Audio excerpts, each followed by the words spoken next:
શું તમે ક્યારેય સાંભળ્યું છે કે કોઈ પત્નીએ પોતાના જ પતિનો 70 કિલોમીટર સુધી પીછો કર્યો હોય?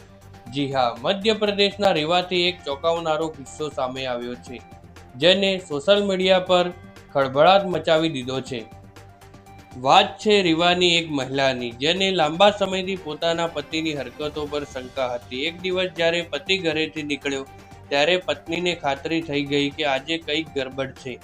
તેને સમય બગાડ્યા વગર પોતાની ગાડી લીધી અને પતિનો પીછો કરવાનું શરૂ કર્યું. આ પીછો પૂરા 70 કિલોમીટર સુધી ચાલ્યો. પતિને લાગ્યું કે પોતાની પ્રેમિકા સાથે બીજા શહેરની હોટલમાં સુરક્ષિત છે, પણ ત્યાં જ પત્ની પહોંચી ગઈ. હોટલના રૂમનો દરવાજો ખુલતા જ જે દ્રશ્યો સામે આવ્યા તે જોઈને સૌ કોઈ સ્તબ્ધ થઈ ગયું.